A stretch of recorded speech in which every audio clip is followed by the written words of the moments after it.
Hello everyone, नमस्कार दोस्तों start करते हैं वोकैबुलरी। दोस्तों हम लोग 23 सेशंस कर चुके हैं। जी हाँ, 23 सेशंस हम लोग की वोकैबुलरी के कंप्लीट हो चुके हैं।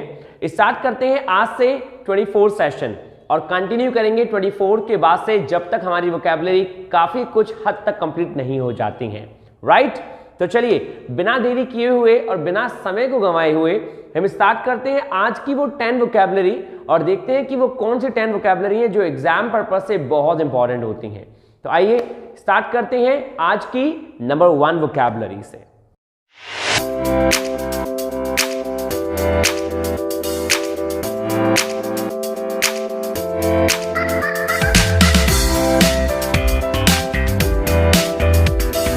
दोस्तों आज की नंबर 1 वोकैबुलरी है हमारी अल्टरकेशन। जी हाँ, altercation, ALTERCATION, altercation. And the meaning of altercation is dispute, विवादित होना या कोई चीज विवाद में होना इज कॉल्ड अल्टरकेशन, ALTERCATION। या फिर हम कह सकते हैं आर्ग्यूमेंट एंड कंट्रोवर्सी। आर्ग्यूमेंट या कंट्रोवर्सी, किसी से बहस हो जाना या कोई कंट्रोवर्सी का छिड़ जाना, ये सब कहलाते हैं अल्टरकेशन। राइट, चलिए एग्जाम्पल करते हैं इसका। He got into several altercations with his boss। इसका मीन क्या हो गया? He got into several altercations, वो बहुत सारे विवादों में फंस गया with his boss, अपने बॉस के साथ। मतलब उसकी अपने बॉस से बहुत सारी बहस हो गई और वो बहस जो है वो विवाद में बदल गई। तो उस सेंटेंस ने क्या कहा आपसे? He got into several altercations, वो बहुत सारी बहस में फंस गया with his boss, अपने बॉस के साथ। यही कहलाता है दोस्तों altercations, मीन्स कंट्रोवर्सी का छा जाना या फिर बहुत सारे डिस्प्यूट, मतभेद का होना कहलाता है altercation। राइट, चलिए स्टार्ट करते हैं नंबर सेकंड है हमारा adulation, ADULATION, adulation. The meaning of adulation is flattery. चापलूसी को कहते हैं हम लोग एड्यूलेशन, फ्लैटरी।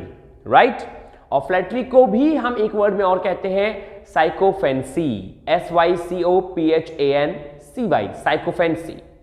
करते हैं इसका example. The football players enjoyed the adulation of their fans. What does it mean? The football players enjoyed the adulation of their fans. Football players को पसंद है या पसंद आया, enjoyed means past indefinite tense. Football players को पसंद आया चापलूसी भरा व्यवहार किनका? अपने फैंस का, जो उनको बहुत पूछते हैं। तो वही मैंने आपसे सेंटेंस कहा, the football players enjoyed the adulation of their fans. So this is what we call adulation, means चापलूसी करना। राइट, चलिए नंबर 3 अफोरिज्म। जी हाँ, APHORISM, aphorism, and the meaning of aphorism is epigram या फिर एक्सम। हम हिंदी में बोलते हैं सूक्ति। जैसे आप कोई कहावत बोलते हैं तो कहावत का भी एक उच्च वर्ड आता है दोस्तों, सूक्ति। किसी इंसान ने रोजमर्रा की जिंदगी के कुछ उदाहरण देखे और उन उदाहरणों पे एक शब्द बोल दिया जो कि वर्ड में संसार में फेमस हो गया, तो वही कहलाती है सूक्ति। तो वही इंग्लिश में कहलाती है दोस्तों अफोरिज्म। एग्जाम्पल के तौर पे हमें अच्छे समझ में आएगा। तो मैं एग्जाम्पल में कह सकता हूं the old aphorism is the child is the father of the man. जी हां, बहुत कॉमन है, आप सबने सुना होगा ये, the child is the father of the man. What does it mean?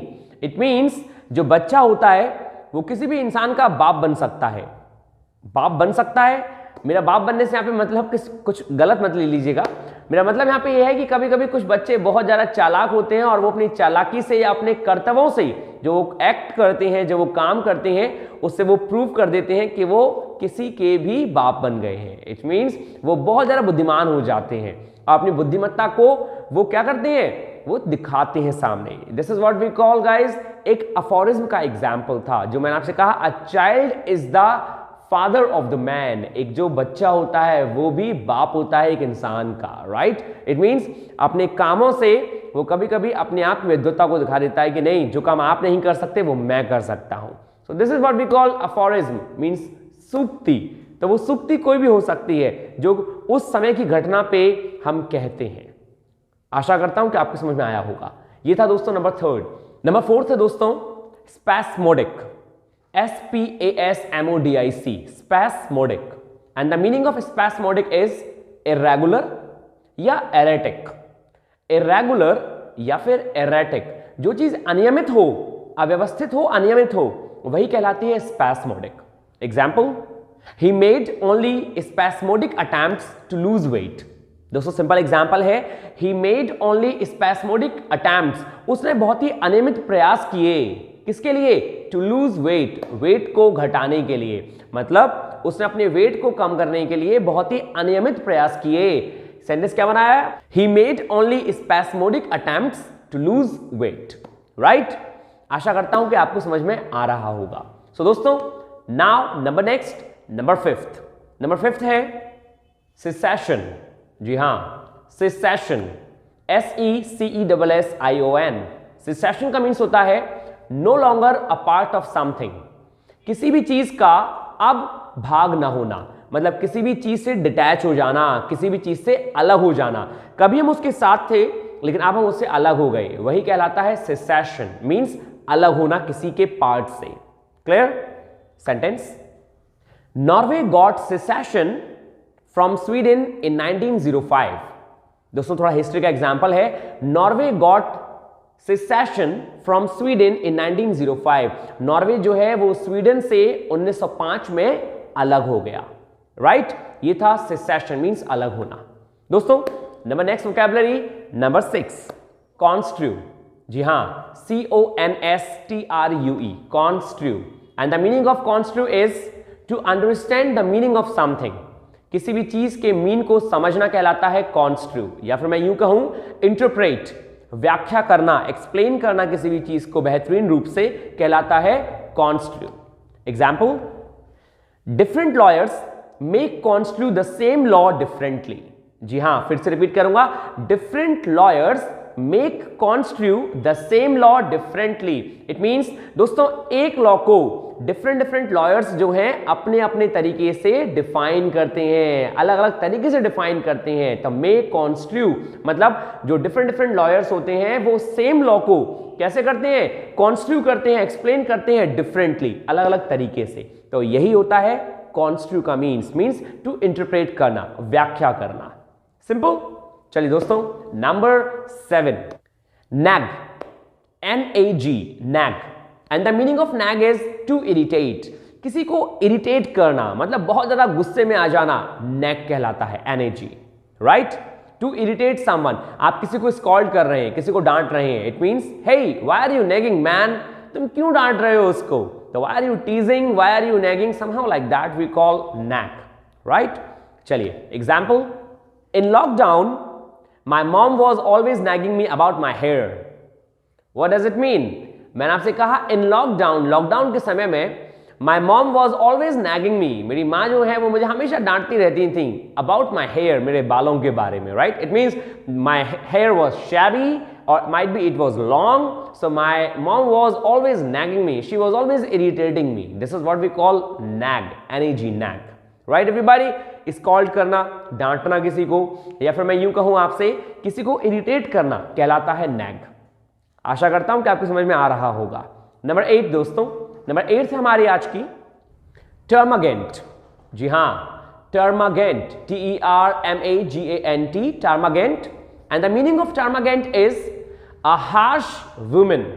एक ऐसी वुमेन जो जब भी बोलती है बहुत हार्श बोलती है, इज कॉल्ड टर्मागेंट. आपने काफी औरतों को देखा होगा जो जब भी बोलेंगी कुछ अजीब ही बोलेंगी, तो वही कहलाती हैं दोस्तों टर्मागेंट. राइट? हम इसको एक बहुत ही प्यारे वर्ड में और बोल सकते हैं, फिश वाइफ. जी हां, फिश वाइफ. इसका मतलब ये नहीं है कि मछली की पत्नी. फिश वाइफ का मतलब होता है a woman basically who has the harsh sound. तो आपको किसी को कहना हो hey you fishwife, then it means she is very harsh by her tone. It's called fish wife. तो एग्जाम्पल में हम कह सकते हैं, Shashank didn't realize that he had married a termagant. जी हां, Shashank didn't realize that he had married a termagant.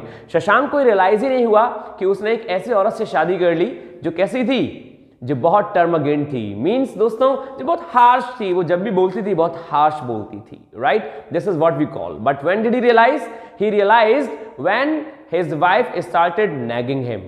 उसे जब realise हुआ कब, जब उसकी वाइफ ने उसको टीज करना स्टार्ट किया। So this is what we call दोस्तों termagant, and the meaning of termagant is एक ऐसी बंदी, एक ऐसी वुमेन जो बहुत हार्श साउंड करती है, इसको टर्मगेंट। ये थे दोस्तों हमारे 8 वोकैबुलरी। नंबर 9 है आज की Quint, QUAINT, Quint, and the meaning of Quint is old fashioned, या फिर मैं कह सकता हूं अट्रैक्टिव। अट्रैक्टिव कहें या ओल्ड फैशन कहें, this is what we call quaint, right? Example, his gentle courtesy and quaint speech won my heart. Once again, his gentle courtesy and quaint speech won my heart. उसकी जो बहुत अच्छी वाली courtesy थी, विनम्रता थी, and quaint speech, और कैसी speech? स्पीच क्वेंट होती है, ओल्ड फैशन स्पीच नहीं, अट्रैक्टिव स्पीच ने मेरे हृदय को जीत लिया। This is what we call guys quaint, मतलब बहुत बढ़िया, बहुत अच्छा, जो शायद ओल्ड फैशन हो लेकिन अट्रैक्टिव हो, is called quaint. Clear? And the last number 10 दोस्तों, आज की लास्ट वोकैबुलरी है इंट्रैक्टेबल। जी हां, इंट्रैक्टेबल, INTRACTABLE। दोस्तों the meaning of intractable is hard to control. एक ऐसी चीज जिसको कंट्रोल करना बहुत ही हार्ड हो कहलाता है इंट्रैक्टेबल, या फिर मैं कह सकता हूं अनकंट्रोलेबल या अनमैनेजेबल। जिसको मैनेज ना कर सकें या कंट्रोल ना कर सकें कहलाता है इंट्रैक्टेबल, राइट? कभी कभी परिस्थितियां बहुत अजीब सी आती हैं, वो हमारे लिए कैसे हो जाती हैं? इंट्रैक्टेबल हो जाती हैं, हम उनका सॉल्यूशन नहीं ढूंढ पाते तुरंत, तो यही कहलाता है intractable. Example, we are facing an intractable problem. We are facing an intractable problem. हम एक ऐसी प्रॉब्लम को फेस कर रहे हैं जिसका सॉल्यूशन जो है थोड़ा कठिन है, जो मिल नहीं पा रहा अभी, जो हमारे से मैनेज नहीं हो पा रहा, it's called intractable. Right everyone? दोस्तों ये थी हमारी आज की 10 वोकैबुलरी। आशा करता हूं कि आपके समझ में बहुत अच्छे से आया होगा। यदि कहीं कोई कैसा भी डाउट है, so don't forget to write down on my comment box over there. Right everyone? आपके कमेंट्स हमेशा स्वागत है, यहाँ पे मैं स्वागत करता हूं आपके पूरे सारे कमेंट्स का। And try to make sentences guys, try to make 2 sentences at least, और try to revise them all. दोस्तों ये जितनी भी वोकैबुलरी है ये आपके प्रीवियस एग्जाम्स को देख के बनाई जाती है, खासकर बैंकिंग एस्पिरेंट्स के लिए। और बैंकिंग के साथ साथ ये यहाँ पे CDS के स्टूडेंट्स, SSC के स्टूडेंट्स, जितने भी स्टूडेंट्स हैं वो सभी इनका लाभ उठा सकते हैं, right? But please don't forget दोस्तों to subscribe, like and share this channel. The much and more you do these kind of things, the much and more students can be gathered over here, and the much and more they can get the advantage of these kind of things. ठीक है दोस्तों, चलिए तो मैं finish करता हूं आज का लेक्चर यहीं पे। मुझे बहुत अच्छा लगा और आशा करता हूं कि आपको भी बहुत अच्छा लगा होगा। सो थैंक यू दोस्तों, take care of yourself, stay happy, stay healthy and stay hungry. Thank you, नमस्कार।